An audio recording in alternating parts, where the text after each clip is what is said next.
Hello, नमस्कार। वीर सिंह महिला YouTube channel पर आपका हार्दिक स्वागत एवं अभिनंदन है। आप सभी को सत श्री अकाल, नमस्कार, गुड मॉर्निंग। आज पढ़ेंगे हम मंत्रिमंडल और मंत्रिपरिषद में क्या अंतर है। यदि आप इस चैनल पर पहली बार हो तो प्लीज़ चैनल को सब्सक्राइब करो, लाइक करो, कमेंट करो और अपने साथियों के पास शेयर करो। हम आज पढ़ेंगे मंत्रिमंडल और मंत्रिपरिषद का अंतर। देखो, भारतीय राजनीतिक प्रणाली की वास्तविक कार्यकारी संस्था है मंत्रिपरिषद, जिसका नेतृत्व प्रधानमंत्री के हाथों में होता है। हमारे संविधान के अनुच्छेद 74 में मंत्रिपरिषद के गठन के बारे में उल्लेख किया गया है। अनुच्छेद 75 में मंत्रिपरिषद की नियुक्ति, कार्यकाल, शपथ और मंत्रियों की योग्यता को वर्णन किया गया है। आकार में लोकसभा सदस्यों की संख्या का 15% होता है। ये व्यवस्था 91वें संविधान संशोधन 2003 के अनुसार की गई है। तो भारतीय राज्य मंत्रिपरिषद का वर्णन किस में है? अनुच्छेद 74 के अंदर है। और नियुक्ति का अनुच्छेद 75 के अंदर है।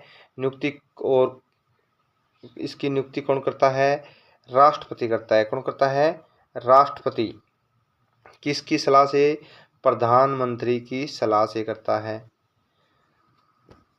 प्रधानमंत्री की सलाह से राष्ट्रपति मंत्रिपरिषद की नियुक्ति करता है।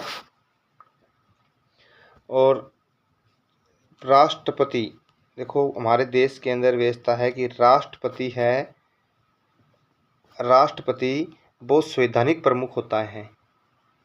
संवैधानिक प्रमुख राष्ट्रपति होता है और अपने काम के सहयोग के लिए राष्ट्रपति अनुच्छेद 74 में लिखा है कि एक मंत्रिपरिषद की नियुक्ति करेगा। और वो किस अनुच्छेद 75 के अंदर लिखा है कि वह प्रधानमंत्री की सलाह से, प्रधानमंत्री की सिफारिश से इसकी क्या करता है? मंत्रिपरिषद और मंत्रिमंडल की नियुक्ति करता है अपने सहयोग के काम के सहयोग के लिए। देखो, इसके अंदर आया है कि वास्तविक कार्यकारी संस्था है। यहाँ संवैधानिक कार्यकारी तो कौन होता है? राष्ट्रपति। देश का प्रथम नागरिक राष्ट्रपति होता है। प्रमुख, संवैधानिक प्रमुख राष्ट्रपति होता है, परंतु वास्तविक रूप से इनकी शक्तियों का प्रयोग प्रधानमंत्री करता है और प्रधानमंत्री अपने सहयोगी मंत्रिपरिषद के द्वारा करवाता है। ये इसके आकार कितना हो सकता है? भारत की संसद के लोकसभा के कुल सदस्य संख्या का 15% है। और ये व्यवस्था 91वें संविधान संशोधन 2003 के अनुसार की गई है। और जो मंत्रिपरिषद होगी वो लोकसभा और राज्यसभा दोनों में मिलकर बनती है। किसी भी सदन का सदस्य हो सकता है। आज और ये पढ़ेंगे हम मंत्रिपरिषद के बारे में। मंत्रिपरिषद क्या है? देखो, इसमें सभी प्रकार के मंत्री शामिल होते हैं। मंत्रिपरिषद में क्या होते हैं? सभी प्रकार के मंत्री शामिल होते हैं। कैबिनेट मंत्री, राज्य मंत्री, उप मंत्री। यह आकार में क्या होती है? बड़ी होती है। देखो, आप ऐसे समझो, ये जैसे ये है प्रधानमंत्री, इसके चारों ओर फिर कैबिनेट मंत्री, फिर राज्य स्वतंत्र प्रभार मंत्री, फिर आ गया राज्य मंत्री और उप मंत्री। ये सभी को मिलकर एक मंत्रिपरिषद का निर्माण होता है। ये आकार में बहुत बड़ी होती है। इसके अंदर 17 सदस्य होते हैं और ये पूरे कार्यकारी वास्तविक संस्था है। सभी प्रकार के निर्णय लेते हैं मंत्रिपरिषद के अंदर।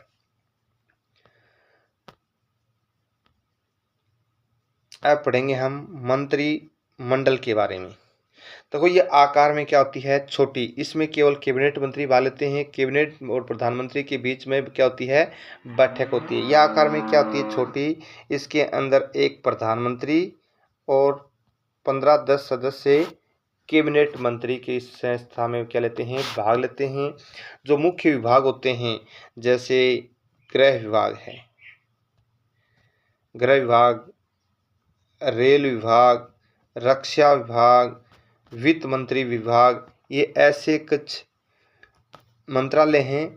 इन मंत्रालयों से मिलकर कैबिनेट मंत्री होते हैं, अपने विभाग के प्रमुख होते हैं। कैबिनेट मंत्री और प्रधानमंत्री के मिलकर मंत्रिमंडल बनता है। और ये मंत्रिमंडल ही सबसे अहम भूमिका निभाता है लोकतंत्र के अंदर। और जब प्रधानमंत्री और मंत्री परिषदों की बैठक होती है तो उसमें केवल मंत्रिमंडल के सदस्य ही भाग लेते हैं। ये आकार में क्या होती है, छोटी होती है। तो आज हमने मंत्रिमंडल और मंत्री परिषद के बारे में अंतर में पढ़ा है। तो एक बार दोबारा देख लो कि मंत्रिमंडल होता है वो आकार में छोटी होती है, इसमें केवल कैबिनेट मंत्री भाग लेते हैं। और जो कैबिनेट मंत्री और प्रधानमंत्री के बीच में बैठक होती है उसमें केवल मंत्रिमंडल के सदस्य भाग लेते हैं। ये प्रमुख विभागों के मंत्री होते हैं, इसकी संख्या 10-15 हो सकती है, जैसे रेल मंत्री, गृह मंत्री, रक्षा मंत्री, वित्त मंत्री, ये ऐसे मंत्रालय होते हैं। और जो मंत्री परिषद है इसमें सभी मंत्री भाग लेते हैं, कैबिनेट मंत्री, राज्य मंत्री, उप मंत्री, और यह आकार में क्या होती है, बड़ी होती है। तो आज हमने मंत्री परिषद और मंत्रिमंडल के बारे में अंतर पढ़ा है। आपको याद समझ आया होगा। यदि आपको ये वीडियो पसंद आया है तो प्लीज़ लाइक करें, सब्सक्राइब करें। ऐसे ही वीडियो प्राप्त करने के लिए चैनल को सब्सक्राइब करें और बेल आइकन घंटे दबाएं कि आपको आगे आने वाला वीडियो तुरंत नोटिफिकेशन मिलता रहे। तो ये मंत्रिमंडल और मंत्री परिषद के बारे में मैंने पढ़ लिया। धन्यवाद।